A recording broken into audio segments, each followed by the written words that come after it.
Trump told Walmart to, quote, eat the cost of rising tariffs so they can keep prices low for consumers. A retail giant is closing stores. Walmart plans to shut down 269 stores. World's biggest retailer by volume and profit, that would be Walmart, warned today that it may have to start raising prices later this month due to President Trump's tariff policy.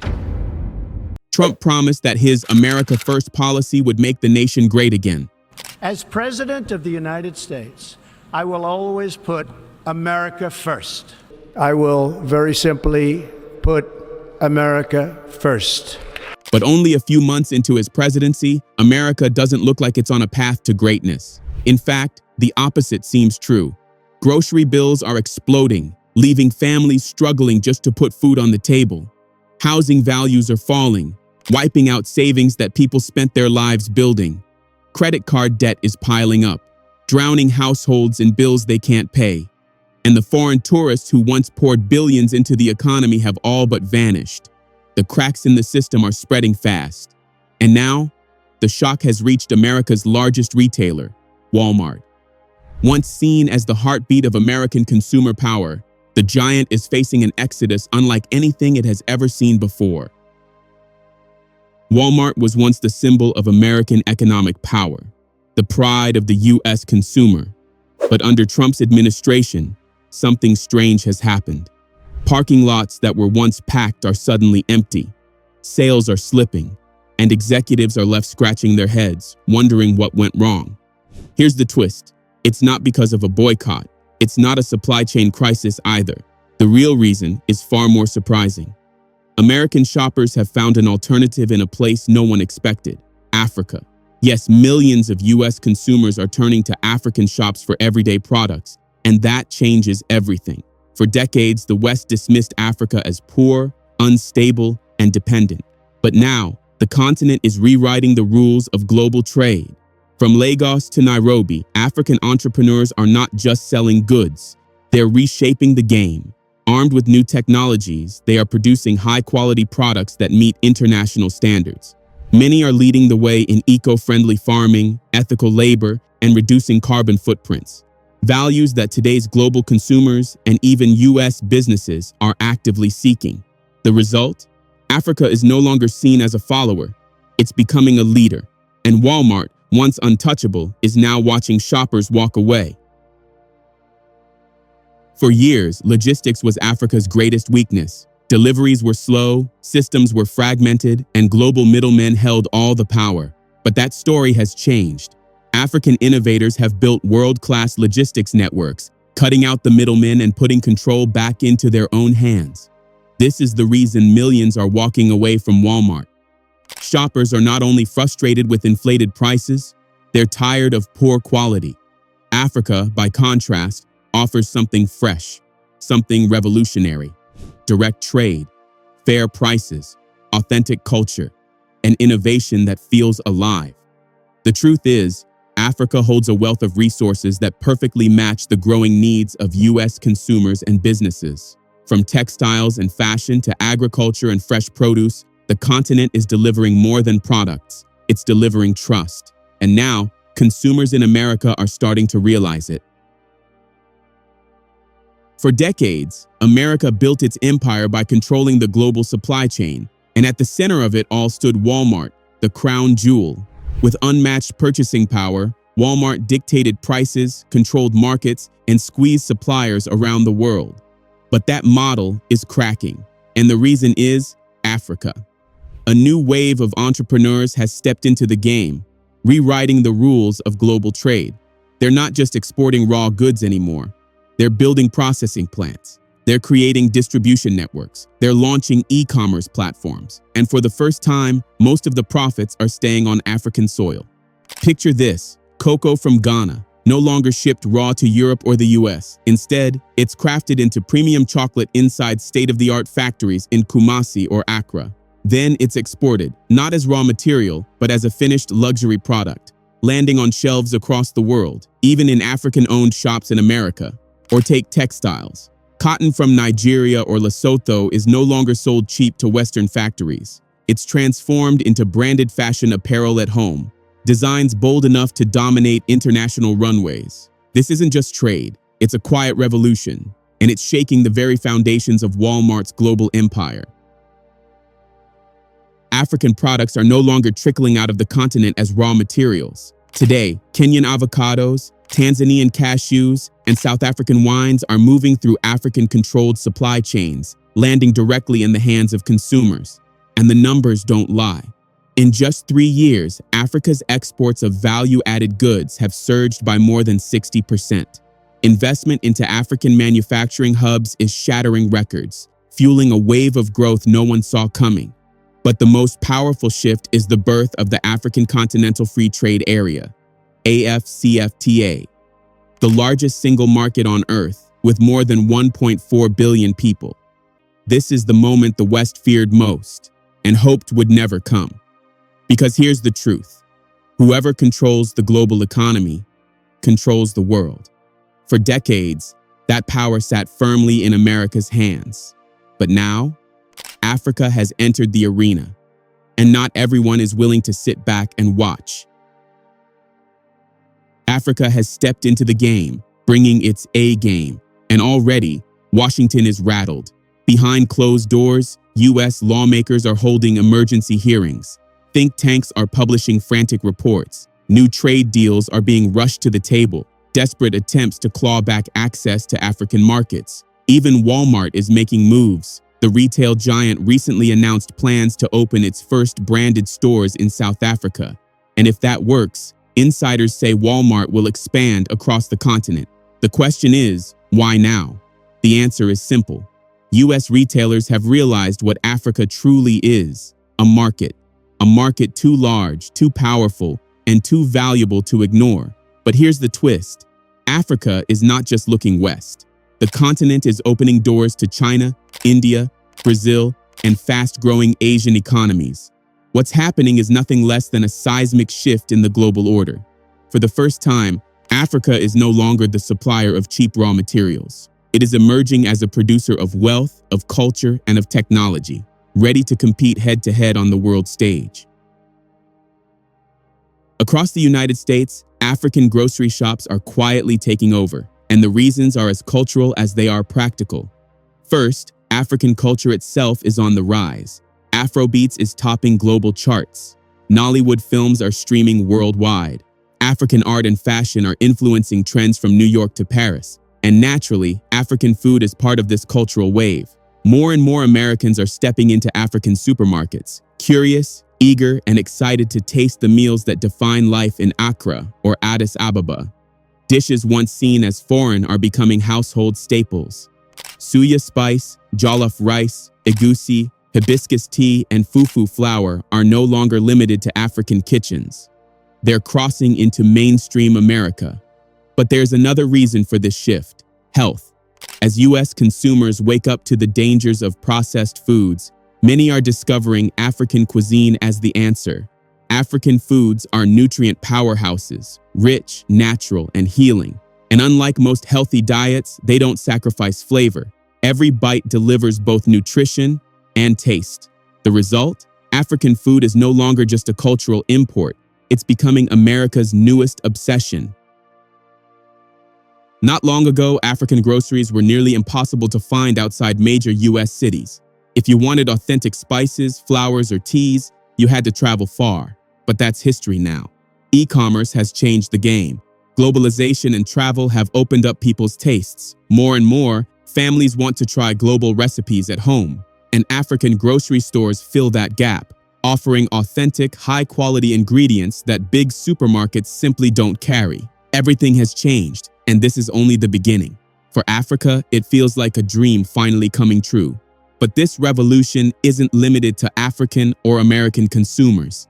It's spreading across the globe. Buyers in Europe, Asia, and South America are tapping directly into African markets. They're securing African textiles, African cocoa, African coffee, and African food products straight from the source. This isn't just a trend, it's a global shift, a wave that no one can ignore.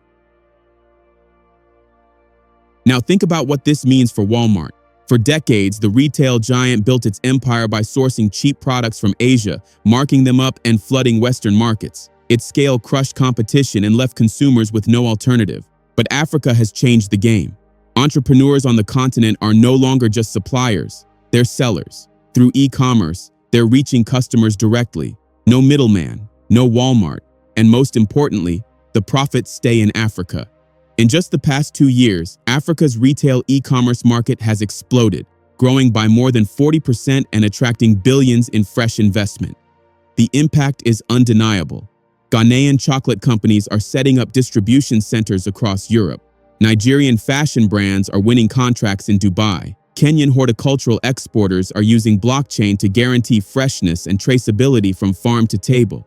And here's the kicker. Consumers in the United States are turning to these African producers, not just for the price, but for the quality. Walmart's old playbook no longer works. The world has changed, and Africa is leading that change.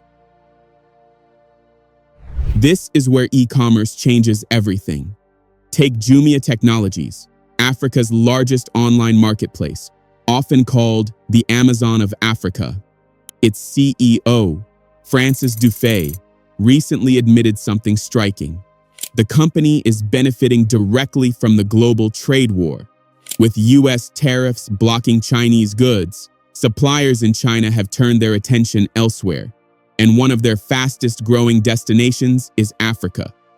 Our pipeline of goods from China is getting healthier and healthier, Dufay said in an interview. We have a lot more interest from Chinese suppliers and vendors. It's really making our lives much easier. For years, Africa was seen as a less appealing market. Too little infrastructure, too much inflation, too many risks. But the tide is turning.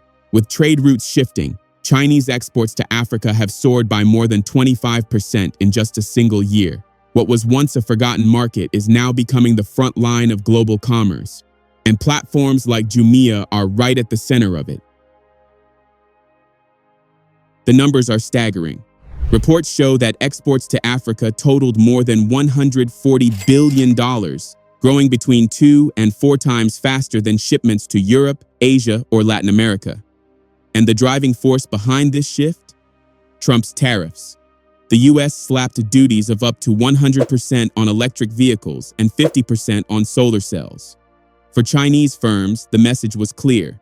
Selling to America just became too expensive. So they turned their eyes toward new, emerging markets. And when they looked to Africa, what they found was opportunity. Chinese exports to Africa have surged. But here's where the story takes a dramatic turn. Africa is not just importing more, it's exporting more too. The trade flow is now going both ways. In the first 7 months of 2025 alone, African exports to China jumped by 10.2%, surpassing $39 billion. And this growth was fueled by a single decision from Beijing, the removal of tariffs on a wide range of African goods. Du Xiaohui, Director General of China's Ministry of Foreign Affairs Department of African Affairs, explained it simply. The zero-tariff policy has opened the gates. Now, Kenyan avocados, Ethiopian Arabica coffee, and Cameroonian cocoa are entering the Chinese market not as expensive luxuries, but as competitive essentials. For Africa, this isn't just trade, it's transformation. A continent long locked into the role of cheap supplier is now standing toe-to-toe with global powers. And for the first time, the world is paying attention.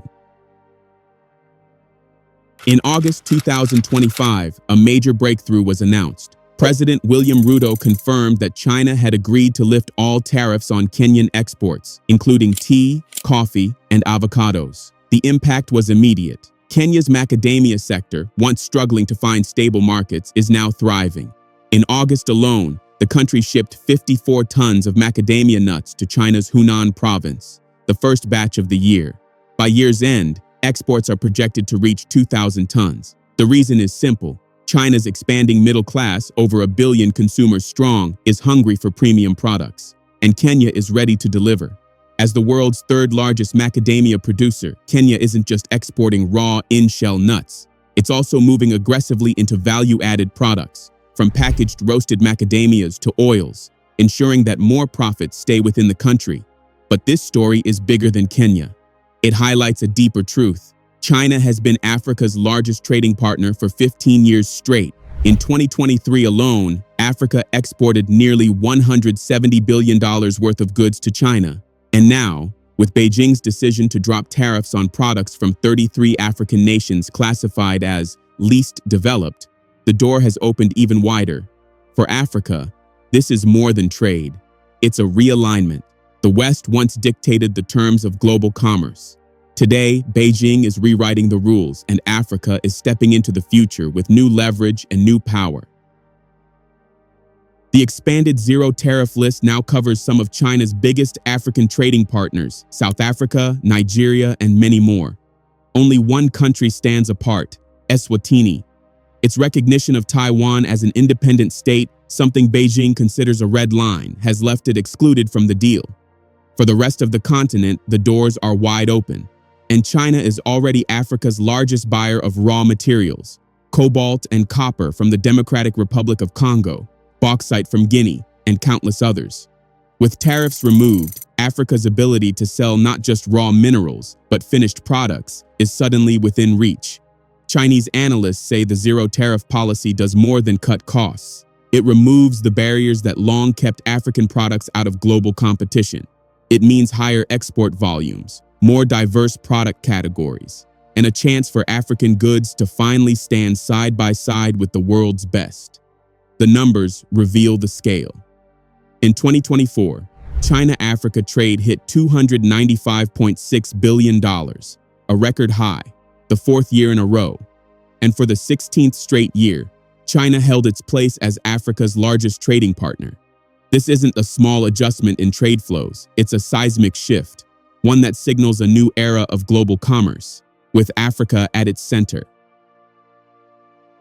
Since the launch of China's zero-tariff policy, the results have been dramatic. By March of this year, China's imports from Africa's least developed countries surged 15.2% year-on-year, reaching more than $21 billion. In just the first quarter alone, imports of African coffee jumped by 70%. Cocoa beans climbed nearly 57%. The message is clear: African products are no longer on the sidelines. They are being pulled directly into one of the largest consumer markets in the world. And unlike the complicated free trade deals the West often demands, requiring endless negotiations and painful concessions, China's model is different.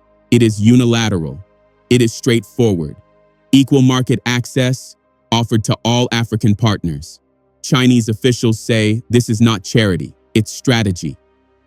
Combined with streamlined customs procedures, explained Wang, a senior trade analyst in Beijing, this institutional innovation aligns perfectly with Africa's aspirations for fair participation in global trade. For Africa, it feels like something long overdue, a chance to compete on level ground, without middlemen, without hidden strings, and without being locked into the role of raw material supplier. The shift is real, and it is accelerating. So, what does all this mean? While Walmart bleeds customers and scrambles to boost sales, African shops and entrepreneurs are rising, making waves not just in America, but across the globe. Even with Trump's tariffs shaking the trade system, Africa has options. And at the top of those options is China. With its zero-tariff policy, Beijing is rewriting the rules of global commerce and giving African producers a powerful new stage. The contrast could not be sharper. Walmart, once untouchable, is struggling to keep up with changing demand. Meanwhile, Africa is moving forward, faster, fresher, and stronger, delivering goods that are cheaper, more sustainable, and more in tune with what people actually want. This is more than a shift in shopping habits. It's the beginning of a new world order, one where Africa is no longer the supplier of raw materials, but a producer of wealth, culture, and innovation. And the question that remains is simple: can America keep up?